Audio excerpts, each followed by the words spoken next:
ബഹുമാന്യ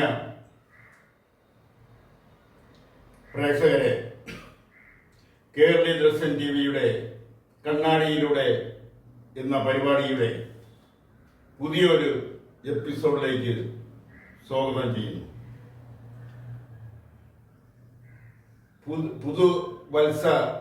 പുതുവർഷമായിട്ടും ആ പുതുവർഷം പിറവി കൊണ്ടിട്ട് ഇന്ന് 31 ദിവസം കഴിയുന്നു. ഈ 31 ദിവസത്തിനകം അല്ലെങ്കിൽ ഈ 31 ദിവസം പൂർത്തിയാക്കുമ്പോൾ കേരളത്തിൽ കൊലപാതകങ്ങളും ആത്മഹത്യയുടെ എണ്ണം 31 കഴിഞ്ഞിരിക്കുന്നു. ഒരുപാട് കാര്യങ്ങളിൽ ഞങ്ങൾ മുൻപന്തിയിലാണെന്ന് അഭിമാനിക്കുമ്പോഴും മറ്റ് പല സംസ്ഥാനങ്ങളെ അപേക്ഷിച്ച് സാക്ഷരത കൈവരിച്ചിട്ടുള്ള കേരളം വളരെ മലിനമായ ഒരു ഭൗതിക സാഹചര്യത്തിലാണ് മുന്നോട്ട് പോയിക്കൊണ്ടിരിക്കുന്നത്. കൊലപാതകത്തെക്കുറിച്ച് പറയുമ്പോൾ അതിൽ തന്നെ ആ കൊലപാതകം നടപ്പാക്കിയതിന്റെ ആവശ്യകത കേട്ടാൽ പുതിയ ലോകം, പുരോഗമന ലോകം അന്തം വിട്ടുപോകും. അന്ധവിശ്വാസത്തിന്റെ ഭാഗമായി എളുപ്പം പണക്കാരനാവാൻ വേണ്ടി അല്ലെങ്കിൽ ശത്രുവിനെ വകവരുത്തുന്നതിന് വേണ്ടി, അതുപോലെ തന്നെ മറ്റ് എന്തെങ്കിലും കാര്യ സാധിക്കുന്നതിന് വേണ്ടി നടത്തുന്ന അരുംകൊലകൾ ഇവിടെ കേരളത്തിന്റെ തെക്കേ അറ്റെന്ന് പറയാവുന്ന പത്തനംതിട്ട ജില്ലയിൽ നരബലി നടന്നു. ആ നരബലി നടന്ന് എത്രയും നാൾ കഴിഞ്ഞതിന് ശേഷമാണ് പുറം ലോകം അറിയുന്നതും നിയമ നടപടിയിലേക്ക് കടക്കുന്നത്. അതുപോലെ തന്നെയാണ് ഈ അടുത്ത കാലത്ത് നടന്നിട്ടുള്ള ചില കൊലപാതകങ്ങൾ, ഇരട്ട കൊലപാതകം അടക്കം. ആ ഇരട്ട കൊലപാതകം ചെയ്ത ആള് അതിന് മുമ്പൊരു കൊലപാതകവും നടത്തിയിട്ടുണ്ട്. അതും അന്ധവിശ്വാസത്തിന്റെ ഭാഗമായി നടത്തിയ കൊലപാതകങ്ങളാണെന്നാണ് വന്നുകൊണ്ടിരിക്കുന്ന റിപ്പോർട്ടുകൾ സൂചിപ്പിക്കുന്നത്. തലസ്ഥാന നഗരിയുടെ സമീപത്തുള്ള ബാലരാമപുരം എന്ന സ്ഥലത്ത് ഒരു 2 വയസ്സ് പ്രായമുള്ള ഒരു കുഞ്ഞിനെ ജീവനോടെ കിണറ്റിൽ എറിഞ്ഞ് കൊലപ്പെടുത്തിയതിന്റെ പിന്നിലും അന്ധവിശ്വാസമാണ്. ഈ അന്ധവിശ്വാസത്തെ കുറിച്ച് പറയുമ്പോൾ കേരളം വളരെ വീമ്പിളക്കുന്ന അല്ലെങ്കിൽ എപ്പോഴും വിമർശിച്ചു കൊണ്ടിരിക്കുന്ന BJP സർക്കാരുകൾ ഭരിക്കുന്ന ചില സ്റ്റേറ്റുകളിലേക്ക് നോക്കിയാൽ മഹാരാഷ്ട്ര, ബീഹാർ, ആസാം, കർണാടക ഇപ്പോഴാണ് കോൺഗ്രസ് ഭരിക്കുന്നത്. കഴിഞ്ഞ പ്രാവശ്യം BJP ആണ് ഭരിച്ചുകൊണ്ടിരുന്നത്. ഈ സംസ്ഥാനങ്ങളിലെല്ലാം തന്നെ BJPയുടെ ഭരണകാലത്ത് അന്ധവിശ്വാസങ്ങൾക്കെതിരെയുള്ള,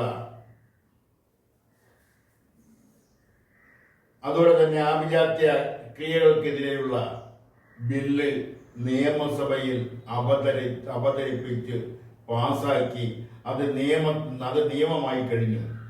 അവിടെയെല്ലാം അന്ധവിശ്വാസത്തിന്റെ ഭാഗമായിട്ടുള്ള അന്ധവിശ്വാസത്തിന്റെ പേരിൽ നടക്കുന്ന കൊലപാതകങ്ങളും അതുപോലുള്ള മറ്റ് ആഭിജാത്യ ക്രിയകളുമൊക്കെ പൂർണ്ണമായിട്ടല്ലെങ്കിലും ഏകദേശമൊക്കെ അവസാനിച്ചു കഴിഞ്ഞു.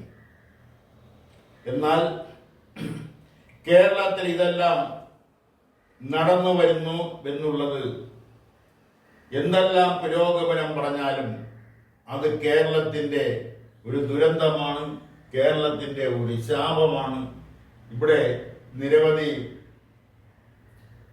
സാംസ്കാരിക സംഘടനകളും ആ സാംസ്കാരിക സംഘടനകളിലെ 90% ഇടതുപക്ഷ ചായ്വുള്ള സാംസ്കാരിക സംഘടനകളാണ്. അതുപോലെ തന്നെ സർവീസ് സംഘടനകൾ, വനിതാ സംഘടനകൾ, യുവജന സംഘടനകൾ, വിദ്യാർത്ഥി സംഘടനകൾ, ഇതെല്ലാം കേരളത്തിൽ മുക്കിന് മുക്കിന് ഉണ്ടായിട്ടും അവരുടെ എല്ലാം മൂക്കിന്റെ താഴെ അല്ലെങ്കിൽ തലയ്ക്ക് മുകളിൽ ഇത്തരം അന്ധവിശ്വാസത്തിന്റെ ഭാഗമായി ഫലമായി നടക്കുന്ന കൊലപാതകങ്ങൾ നിയന്ത്രിക്കാൻ കഴിയുന്നില്ല. ഇവിടെ ആഭിജാത്യക്രിയയ്ക്ക് എതിരെ, അന്ധവിശ്വാസത്തിനെതിരെയുള്ള ബില്ല് നിയമസഭയിൽ അവതരിപ്പിക്കുന്നതിന് വേണ്ടി എത്രയോ വർഷങ്ങൾക്ക് മുമ്പാണ് തയ്യാറാക്കിയത്. പക്ഷെ അത് നിയമസഭയിൽ അവതരിപ്പിച്ച് പാസാക്കി എടുക്കുന്നതിന് എവിടെയാണ് തടസ്സം? അത് ആരെയാണ് സർക്കാർ ഭയപ്പെടുന്നത്?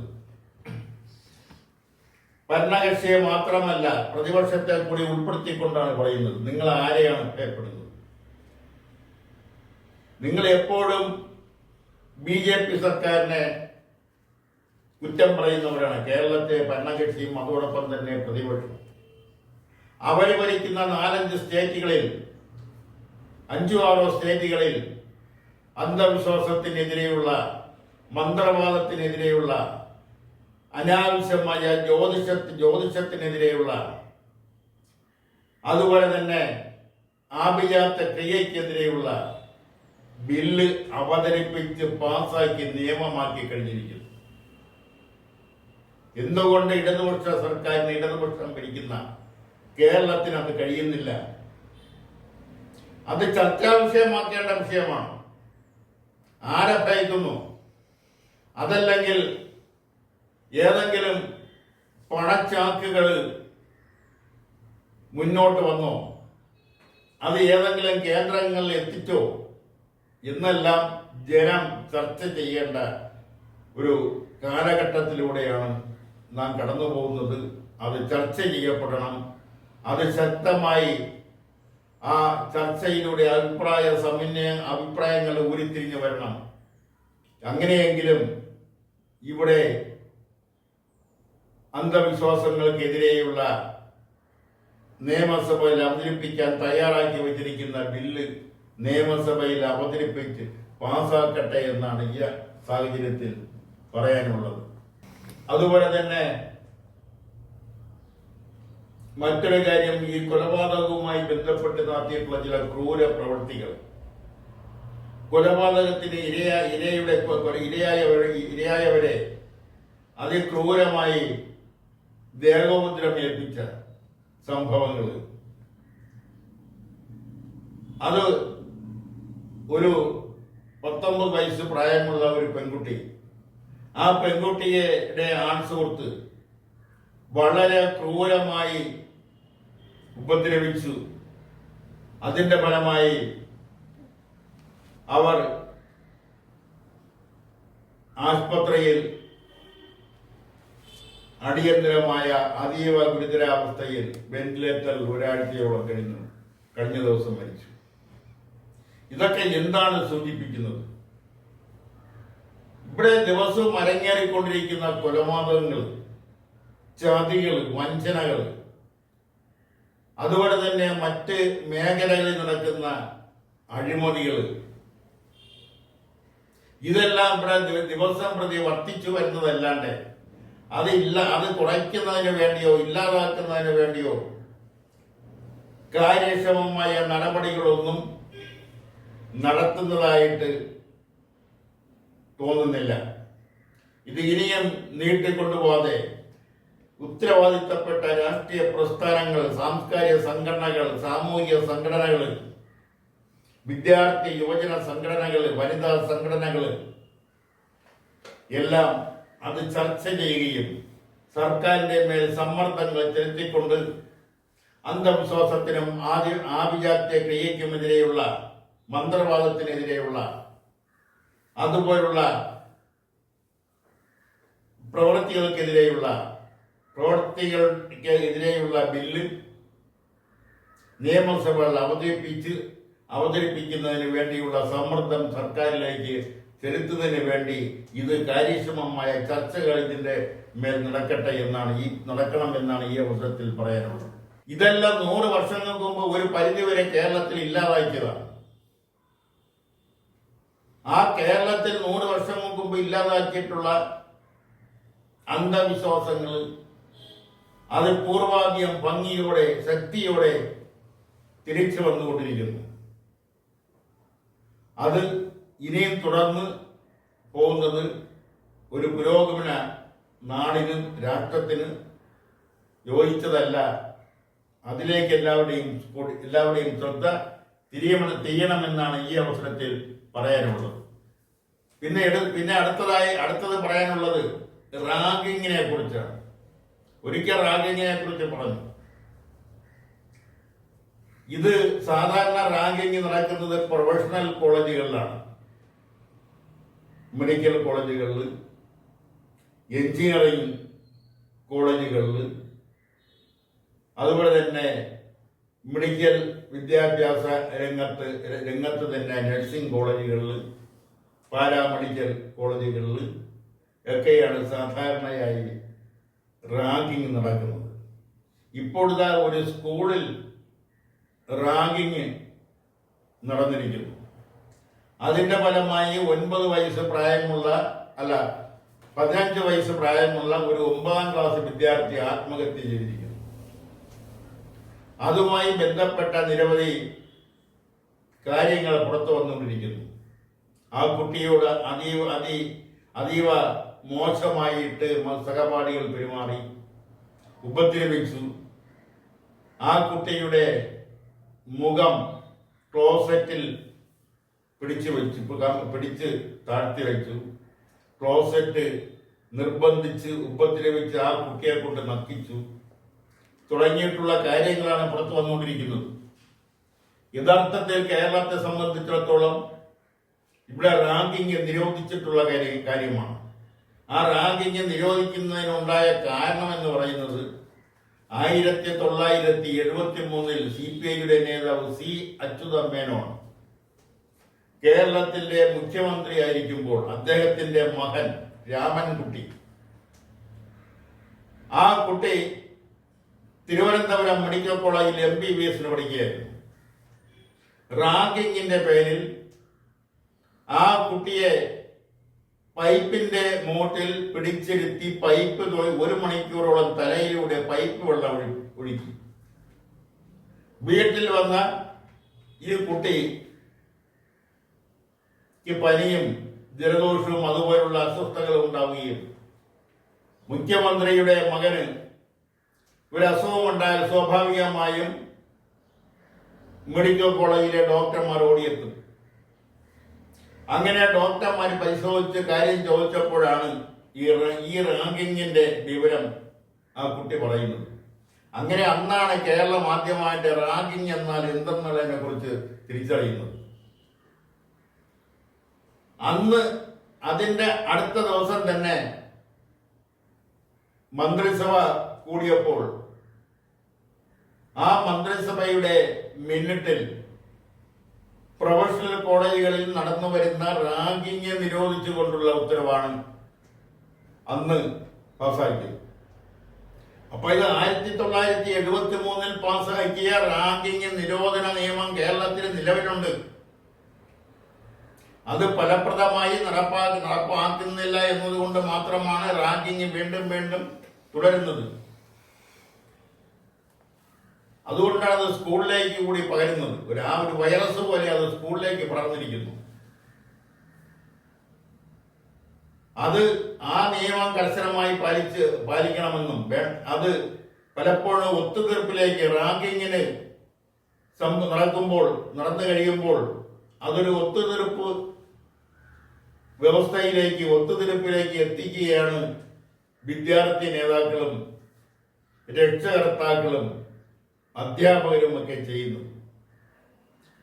അതുകൊണ്ടാണ് അത് വീണ്ടും റാങ്കിങ്ങിന്റെ പേരിൽ പല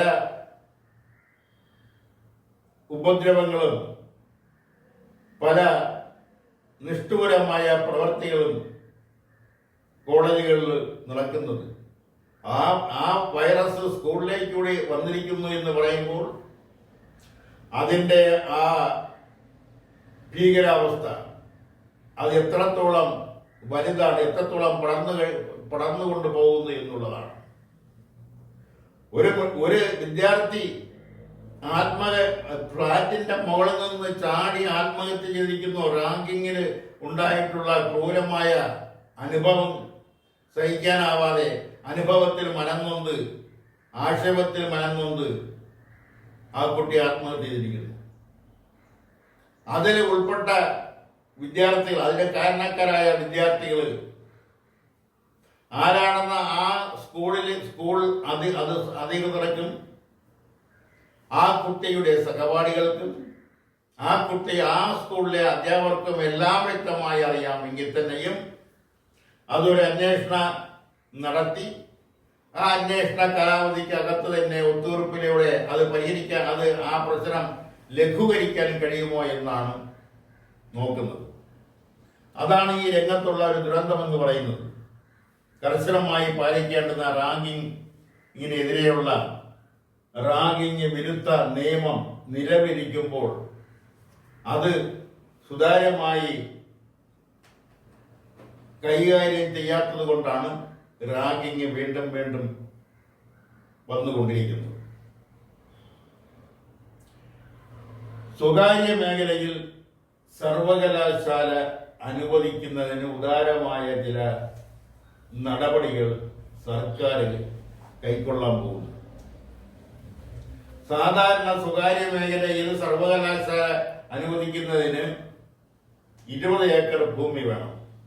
ഇപ്പോൾ അത് 20 ഏക്കർ വേണ്ട, അതിൽ കുറച്ച് മതി എന്നുള്ള നിലയിലേക്ക് മറ്റു സംസ്ഥാനങ്ങളിൽ സ്വകാര്യ മേഖലയിൽ സർവകലാശാലകൾ മുമ്പേ അനുവദിച്ചു കഴിഞ്ഞു. വിദേശ രാഷ്ട്രങ്ങളിലെല്ലാം സ്വകാര്യ മേഖലകളിൽ സർവകലാശാലകളുണ്ട്. 6 സർവകലാശാലകളിൽ നിന്നാണ് കേരളം ഉൾപ്പെടെയുള്ള സംസ്ഥാനങ്ങളിൽ ഡോക്ടറേറ്റ് ബിരുദങ്ങൾ വില കൊടുത്ത് വാങ്ങിക്കൊണ്ടുവന്ന് പേരിന്റെ ആദ്യം ഡോക്ടർ എന്ന് വയ്ക്കുന്ന ഒരു പ്രവണത ഇന്ന് കേരളത്തിൽ നിലനിൽക്കുന്നത്. ഈ പേരിന്റെ ആദ്യം ഡോക്ടർ എന്ന് വയ്ക്കുന്ന ആള് ചിലപ്പോൾ കലാലയത്തിന്റെ മുറ്റം കണ്ടിട്ടില്ലാത്ത ആളായി. നിരവധി പേർ അങ്ങനെയുണ്ട്. കാര്യം വിദേശത്തുള്ള സ്വകാര്യ യൂണിവേഴ്സിറ്റികളിൽ നിന്നും ഇത്തരം ഡിഗ്രികൾ വിലയ്ക്ക് വാങ്ങിക്കാം. ആ ഒരു അവസ്ഥ കേരളത്തിലേക്ക് ഇപ്പോൾ വന്നില്ലെങ്കിലും കുറെ കഴിഞ്ഞ് വന്നുകൂടായില്ല. മാത്രമല്ല, സ്വകാര്യ മേഖലയിൽ സർവകലാശാല അനുവദിക്കുമ്പോൾ ഒരു കാര്യം ഓർക്കേണ്ടത്, ഇവിടുത്തെ ഇടതുപക്ഷ വിദ്യാർത്ഥി പ്രസ്ഥാനങ്ങള്, ഇടതുപക്ഷ യുവജന പ്രസ്ഥാനങ്ങള് ഒരു കാലഘട്ടത്തിൽ സ്വകാര്യ മേഖലയിൽ വിദ്യാലയങ്ങൾ അനുവദിക്കുന്നതിനെതിരെ അതിശക്തമായ സമരങ്ങൾ നടത്തിയ ചരിത്രമുണ്ട്. ആ സമരത്തിൽ പങ്കെടുത്ത പല വിദ്യാർത്ഥികളും അന്ന് ആശുപത്രികളിൽ ആവുകയും അവരിൽ പലരും ചില മേജർ ശസ്ത്രക്രിയയ്ക്ക് വിധേയരാകുകയും ചെയ്തിട്ടുണ്ട്. പലരും ഇന്നും അംഗവൈകല്യത്തോടെ ജീവിച്ചിരിക്കുന്നവരുണ്ട്. ആ സമരത്തിൽ ഒരു വിദ്യാർത്ഥി കൊല്ലപ്പെട്ടിട്ടുണ്ട്. അങ്ങനെ നിരവധി ലാത്തി ചാർജുകൾ നടന്നിട്ടുണ്ട്. സർക്കാർ വക വാഹനങ്ങൾ കത്തിച്ചിട്ടുണ്ട്. എന്തിന് പോലീസ് ജീപ്പ് പോലും കത്തിച്ചിട്ടുണ്ട് ആ സമരവുമായി ബന്ധപ്പെട്ട്. അതിനെല്ലാം നേതൃത്വം കൊടുത്തത് കേരളത്തിലെ ഇടതുപക്ഷ വിദ്യാർത്ഥി പ്രസ്ഥാനങ്ങളും ഇടതുപക്ഷ യുവജന പ്രസ്ഥാനങ്ങളുമാണ്. ഇടതുപക്ഷ യുവജന പ്രസ്ഥാനങ്ങൾ പ്രത്യക്ഷമായി സമരരംഗത്ത് വന്നില്ലെങ്കിലും ഇടതുപക്ഷ വിദ്യാർത്ഥി പ്രസ്ഥാനങ്ങൾക്ക് എല്ലാവിധ സഹകരണങ്ങളും നൽകിയത് ഇടതുപക്ഷ യുവജന പ്രസ്ഥാനങ്ങളാണ്. ആ ഇടതുപക്ഷ സർക്കാർ ഭരിക്കുമ്പോഴാണ് സ്വകാര്യ മേഖലയിൽ വിദ്യാലയങ്ങൾ തുടങ്ങാനുള്ള അനുമതി ഇതിനു മുമ്പേ കൊടുത്തു കഴിഞ്ഞു. അവിടെയെല്ലാം അഡ്മിഷന്റെ പേരിൽ, അധ്യാപകരെ നിയമിക്കുന്നതിന്റെ പേരിൽ കോഴകൾ വാങ്ങുന്നതും പതിവാണ്. ഇപ്പോഴത്തെ സർവകലാശാല തന്നെ സ്വകാര്യ മേഖലയിൽ അനുവദിക്കാൻ പോകുന്നു സർക്കാർ. സ്വകാര്യ മേഖലയിൽ സർവകലാശാലകൾ അനുവദിച്ചാൽ അവിടെ അഡ്മിഷൻ തൊട്ട് അധ്യാപകരുടെ നിയമനം തൊട്ട് നിയമനം വരെയുള്ള കാര്യങ്ങളിൽ അഴിമതി നടക്കില്ല എന്ന് എന്താണ് സർക്കാരിന് ഉറപ്പ്? നടക്കും എന്ന് തന്നെയാണ് വിലയിരുത്തേണ്ടത്. കാര്യം ഇവിടുത്തെ സാഹചര്യം, വിദ്യാഭ്യാസ മേഖലയിൽ നിലനിൽക്കുന്ന സാഹചര്യം അതാണ് വിളിച്ചു പറയുന്നത്. എന്തിനാണ് അടിസ്ഥാന ആദർശങ്ങളിൽ നിന്നും വ്യതിചലിക്കുന്നത് എന്നത് എത്ര ആലോചിച്ചിട്ടും ഇടതുപക്ഷത്തെ